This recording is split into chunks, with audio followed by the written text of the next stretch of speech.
देखो एक प्लॉट में यहाँ पर दिखा है, यह एक इंक्लाइंड सरफेस है। यहाँ से ये देखो इंक्लाइंड सरफेस और जेंटल से कितना एंगल को बना है, 30 डिग्री का angle of inclination inclined surface के लिए 30 डिग्री, राइट। और यहाँ से ऐसे जो देख रहे हो ये 90 डिग्री है। पॉइंट ए से एक पार्टिकल को प्रोजेक्ट किया जाता है, वो 10 मीटर पर सेकंड से 10 मीटर पर सेकंड से, and direction of projection is parallel to the surface of the inclined plane. Inclined plane है उसके ये पैरेलल है, ओके, इसके क्या है, पैरेलल। यहाँ से यहाँ तक ये जो हाइट है वो 10 और प्रोजेक्शन की जो वेलोसिटी है वो 10 मीटर पर सेकंड। जिस समय इसको प्रोजेक्ट किया जाता है, at the same time this block is released from the top of the inclined surface.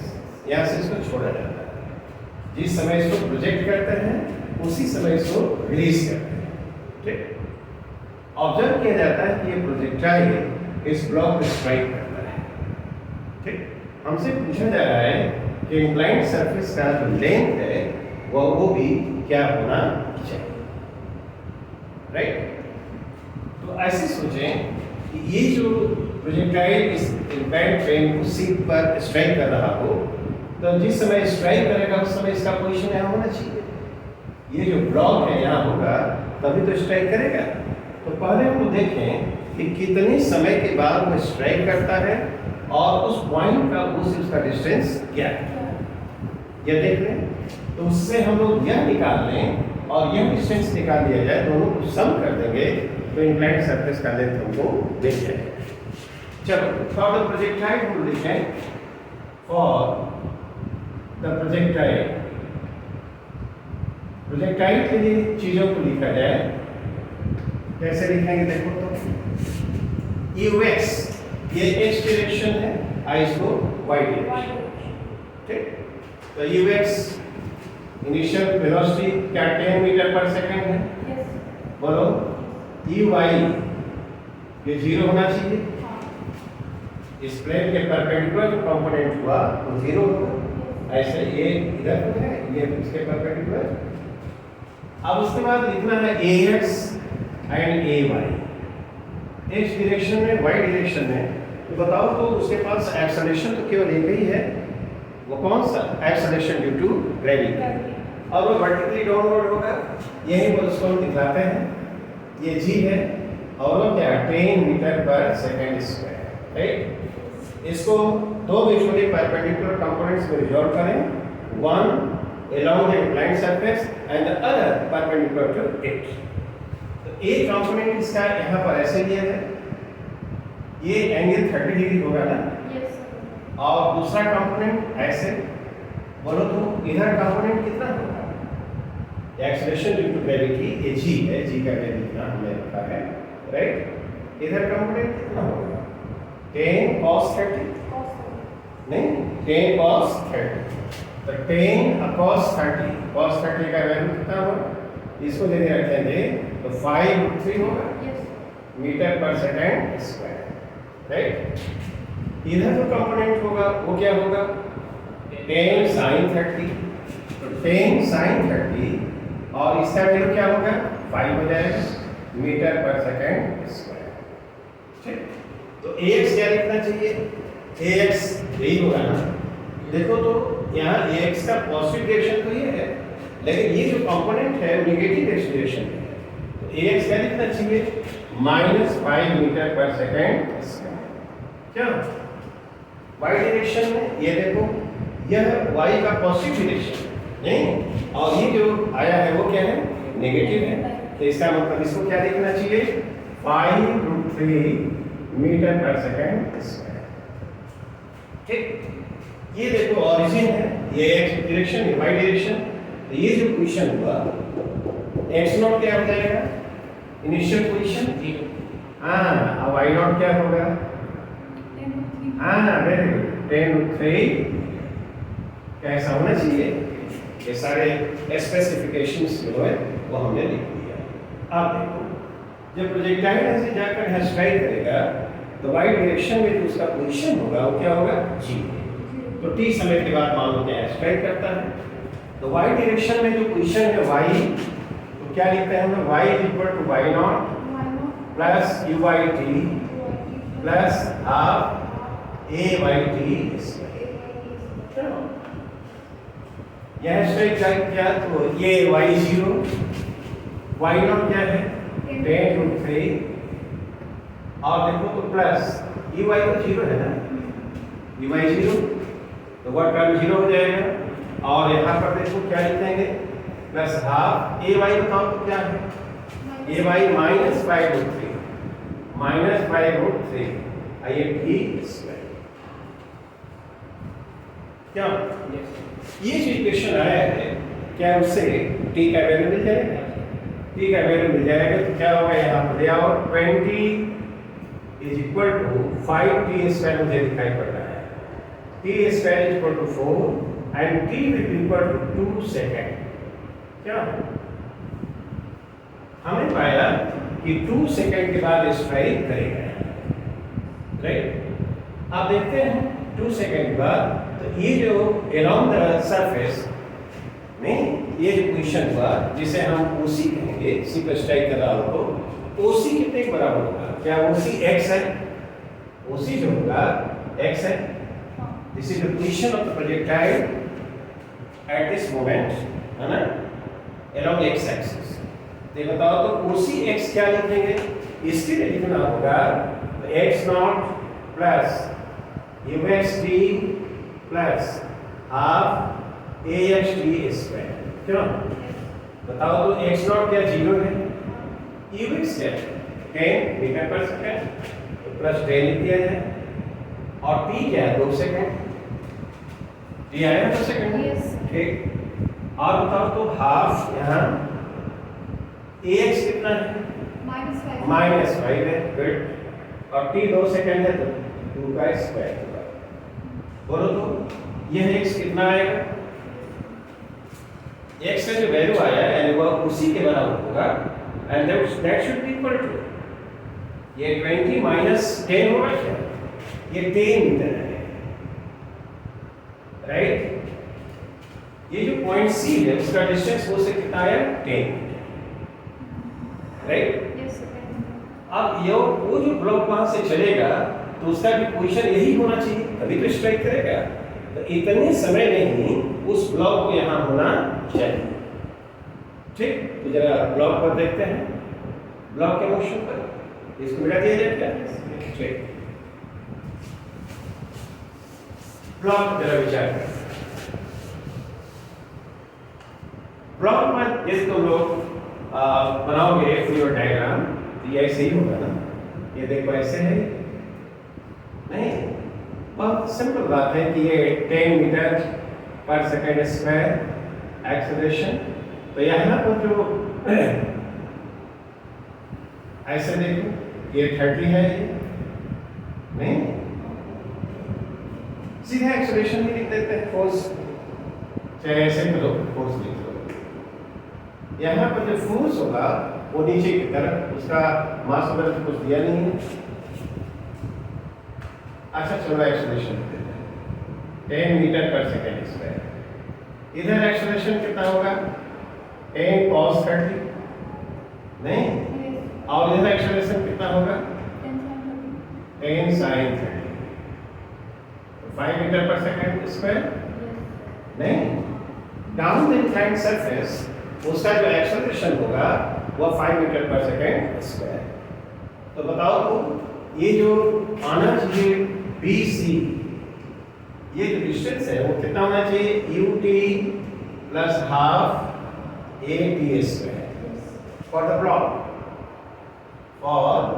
Block, नहीं। तो उसका इनिशियल वेलोसिटी तो 0 है, हाफ A एक्सेलरेशन क्या है डाउन द इंक्लाइंड सरफेस 5 है और टाइम क्या है 2 सेकंड में ही वहां पहुंचता है। तो ये देखो तो ये भी 10 आएगा, ये जो BC डिस्टेंस हुआ 10 मीटर आना ये भी है, इनिशियल वेलोसिटी है, जिस समय उसको प्रोजेक्ट करते हैं उसी समय इसको रिलीज किया गया है। नहीं तो 2 सेकंड के बाद ये स्ट्राइक कर रहा है, तो उसी समय यहाँ पर पहुंच जाना चाहिए। तो इसको यहाँ से यहाँ तक पहुंचने में कितना समय लगा है? 2 सेकंड लगना चाहिए, तो स्ट्राइक कर रहा है। और 2 सेकंड में ये जो डिस्टेंस कवर करेगा वो 10 मीटर। तो OC क्या है? 10 मीटर। और BC क्या है? 10 metre. The length of the inclined surface 10 plus 10. नहीं, is the length of the inclined surface. Inclined surface. वो हमको चाहिए, वो कितना आ जाएगा? बोलो तो। हाँ, OC प्लस BC. ये 10 plus 10. And that should be equal to 20. नहीं, inclined plane का जो length है वो 20 मीटर होना। I think this explanation is very simple. नहीं, I'm clear. बढ़िया। इसमें भी हमने प्रोजेक्टाइल मोशन को और उस ब्लॉक के मोशन को कंबाइन करके तो लोग सब जानते हैं।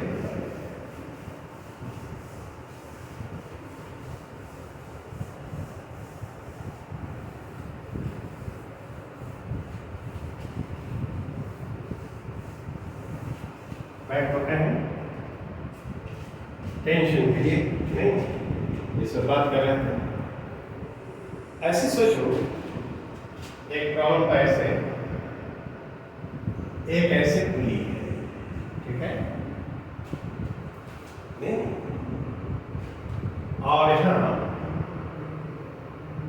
एक इससे एक बॉक्स है, इस तरह का बॉक्स है, और इसमें एक आदमी ऐसे खड़ा है बॉक्स। इसका मास स्मॉल है। इस स्ट्रिंग के दूसरे एंड पर ये एक ब्लॉक है, ये मास है। ये जो बॉक्स है लाइट, मैंने उसके मास को कंसीडर नहीं किया। Box is light.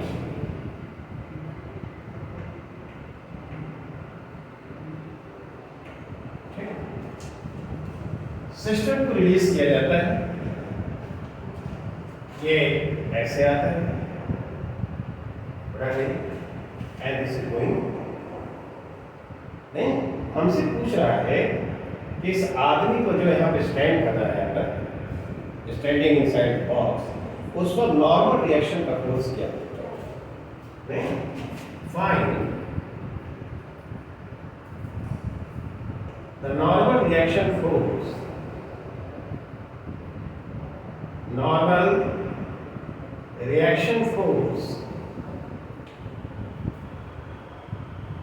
acting on the man standing inside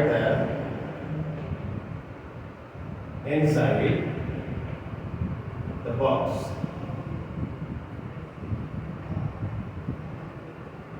Yeah.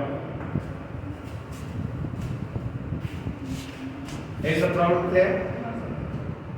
This block is coming down and this is going up. नहीं, बहुत सिंपल बात है, टेंशन में इस पर बात करनी है। तो ये जिस एक्सेलरेशन से यह आएगा, ये पूरा यह क्या उसी एक्सेलरेशन से ऊपर जाएगा? नहीं, तो एक्सेलरेशन तो हम निकाल सकते हैं।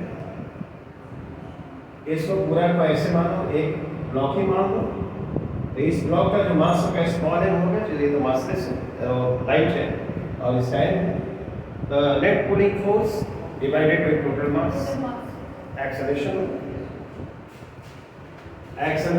A equal to acceleration A equal to net pulling force,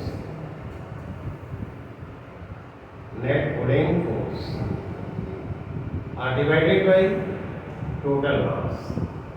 नहीं,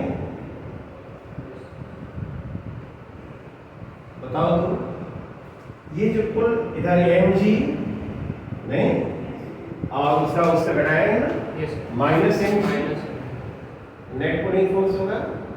और क्या होगा, ये वैसे पुल कर रहा है, वो वैसे पुल कर रहा है, तो नेट पुलिंग फोर्स होगा वो होगा इतना। और टोटल मास कितना होगा, m प्लस ये क्या आ जाएगा, यह m minus small m g by m plus अलग अलग इक्वेशन लिखकर के दोनों निकालते हैं। इससे इक्वेशन उनसे लिखते हैं, उससे लिखते हैं, ऐड करते हैं और उसके बाद आ जाता है। तो ये भी तो हम सीखेंगे। तो नेट जो एक्सेलरेशन है, net pulling force divided by total mass and this will give the acceleration. इस एक्सेलरेशन के साथ यह जो होगा नीचे आएगा और ये जो बॉक्स है तो क्या होगा, ठीक है। अब तो ये बॉक्स जिस एक्सेलरेशन से ऊपर जा रहा है उसी एक्सेलरेशन पर ये भी जा रहा है। अब इस पर हम कंसीडर करते हैं आदमी जो स्टैंड कर उसमें नहीं, तो इस पर कौन कौन फोर्सेस एक्ट करते हैं, ठीक है ना। ये आदमी पर चलते हैं, let us consider the motion of man, है ना, which is standing inside the box. ठीक, इसका भी फ्री बॉडी डायग्राम बनाओ आदमी का, ये आदमी इसका फ्री बॉडी डायग्राम क्या क्या फोर्सेस लग रहे हैं इसमें। इस पर जो फोर्स लग रहा है नॉर्मल रिएक्शन का फोर्स ऊपर लगेगा, ठीक। और बताओ इसका जो वेक्टर पुलिस पर काम कर रहा है वो नीचे लगेगा। देखो ध्यान है, इस पर टेंशन नहीं है, स्ट्रेन तो ये बॉक्स से बना हुआ है ना, तो ये तो आदमी से नहीं कनेक्टेड है, तो ये इसको कंसीडर ऐसा ना समझना कि टेंशन इस आदमी का है। ये जो आदमी यहाँ पर जो खड़ा है उस पर केवल दो ही फोर्सेस लग रहे हैं, एक नॉर्मल रिएक्शन का फोर्स ऊपर लग रहा है और उसका जो वेट है वो इंजी नीचे। जिस एक्सेलरेशन से बॉक्स ऊपर जा रहा है उसी एक्सेलरेशन से आदमी ऊपर जा रहा है, तो आदमी का एक्सेलरेशन ए ऊपर की तरफ और वह ए वहां से हमने पाया। तब इक्वेशन ऑफ मोशन लिखा जाए, आदमी के लिए लिखा जाए, let us right equation of motion for the man.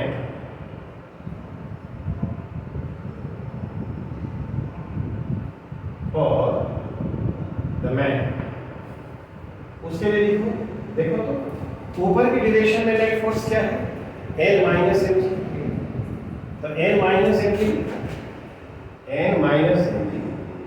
And that should equal to mass into acceleration, right. नहीं, हमको क्या निकालना है, नॉर्मल फोर्स उस पर एक्ट कर रहा है, तो नॉर्मल फोर्स लिखना होगा N is equal to mg plus ma, क्या ये है ना, इसको लिखा जाए तो m minus m g by m plus, क्या ये होगा। सिंप्लीफाई करो और तुम बहुत आसानी से इसको कर सकते हो, ये 1 plus m minus m by m plus, ये जो भीतर क्वांटिटी है वो 2m आ जाएगी ऊपर, तो ये आ जाएगा 2mm by m plus n और ये आदमी पर जो नॉर्मल रिएक्शन का फोर्स एक्ट करेगा वो इतने के बराबर होगा। I think this explanation is clear. तुम्हारे क्वेश्चन में और ऑप्शंस दिए रहेंगे and this will be the okay, any question? No.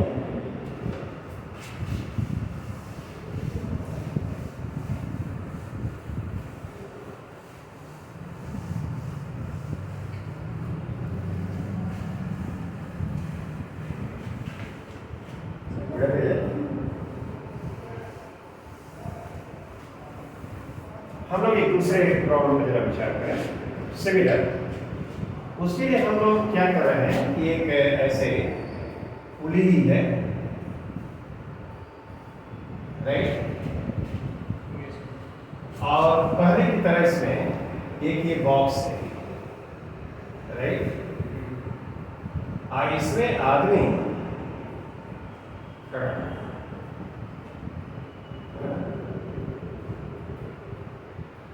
और ये जो दूसरा एंड है ये, ठीक है ना, ये आदमी इसका मास m है, इसको कैपिटल M मान लिया है, नहीं? और ये जो बॉक्स है, box is again right, box is नहीं, वो क्या करता है कि ये आदमी इसको पकड़े हुए है, ये आदमी का हाथ बहुत लंबा है, नहीं, इसको पकड़े हुए ऐसे ऐसे पकड़ के पीछे गए और ये स्ट्रेच है, बॉक्स इज बॉक्स।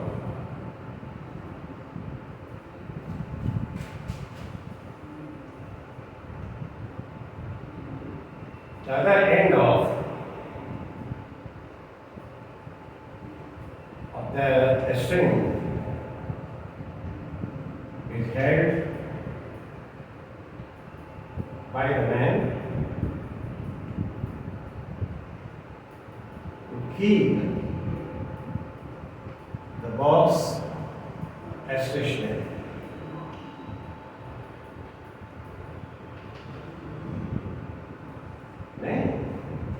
ऐसे ऐसे पकड़े हुए हैं और बॉक्स बोल देगा स्टेशन, ठीक है ना। तो आपसे पूछता है कि इस स्थिति में, सिचुएशन में जो स्ट्रिंग में टेंशन होगा वो क्या? If the mass of the man is m, the man is m, find the tension in the string and the string. The string में जो टेंशन होगा वो क्या? ठीक है?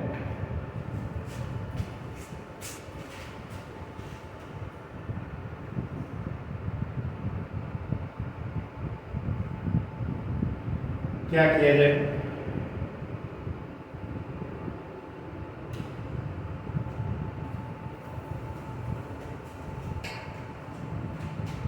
ऐसे बताओ, ये जो आदमी है इसके भीतर, उसका फ्री बॉडी डायग्राम बनाओ तो क्या तुम बता सकते हो कि इसका कौन कौन फोर्सेस एक्ट कर रहा है? आदमी यहाँ पर है, ऐसे ध्यान से देखो, नहीं, इसका मास है, इसमें कौन कौन फोर्सेस एक्ट कर रहा है? ये तो हाथ से पकड़े हुए ये ऐसे, तो इस पर तो एक फोर्स तो ऐसे लग रहा है, ऊपर टेंशन लगेगा, नहीं, और बोलो नीचे लगेगा, नीचे क्या लगेगा? तो mg लगेगा, ग्रेविटेशन पुल, नहीं, ऊपर नॉर्मल रिएक्शन का फोर्स, ठीक है कि नहीं? इस आदमी पर ऊपर के डायरेक्शन और नॉर्मल रिएक्शन का फोर्स, एक टेंशन का फोर्स, और mg जो होगा that will be acting inversely very downwards. Wave में है, स्टेशनरी है, बताओ तो क्या होना चाहिए? n plus t that will be balanced by m। तो एक इक्वेशन में मिल गया, normal reaction force n plus t is equal to m, क्या? जो बॉक्स के भीतर आदमी है, तो आदमी पर जो फोर्सेस लग रहे हैं कौन कौन है? देखो, होल्ड किया है इसको, होल्ड किया है इसे, तो खींचेगा ऐसे ऐसे, तो टेंशन का फोर्स उसके ऊपर लग रहा है, आदमी पर होल्ड किया है उसको, यहाँ पर नॉर्मल रिएक्शन का फोर्स ऊपर लग रहा है और ग्रेविटेशनल पुल नीचे लग रहा है। These three forces are acting in the vertical direction, ठीक है ना। तो नॉर्मल रिएक्शन फोर्स है टेंशन T mg, ये पूरा हाथ के साथ पूरा ही आदमी है, क्या? तो वो इक्वेशन बनेगा। अब जरा यहाँ पर विचार, ये जो बॉक्स है विद द मैन, इसको एक ब्लॉक की तरह ट्रीट किया जाए? नहीं। तो ये जो बॉक्स है ऊपर, बॉक्स पर यदि कंसीडर, बॉक्स को कंसीडर करो तो इसमें कौन कौन फोर्सेस लगते हैं? बॉक्स ऐसे ही है ना, बोलो। तो बॉक्स पर देखो, यहाँ पर ये स्ट्रिंग है, टेंशन ऊपर लग रहा है, टेंशन तो इसके ऊपर की तरफ लग रहा है, और बताओ कौन सा फोर्स लग रहा है? ये देखो बॉक्स का ये जो ये है, इसके कारण रिएक्शन का फोर्स ऊपर की तरफ लग रहा है, नॉर्मल रिएक्शन। तो जितना फोर्स ये ऊपर की तरफ लगा रहा है, तो क्या उतना ही फोर्स इसके कारण नीचे की तरफ लग रहा है? नहीं, एक्शन रिएक्शन फोर्सेस तो इक्वल होते हैं। तो इस पर ये जो ये है, इस पर एन फोर्स ऊपर लगा रहा है, तो यह भी एन फोर्स उतना ही नीचे लगाएगा। इस पर नीचे की तरफ जो फोर्स लगेगा ऐसे, है ना, वो एन होना चाहिए इस तरह।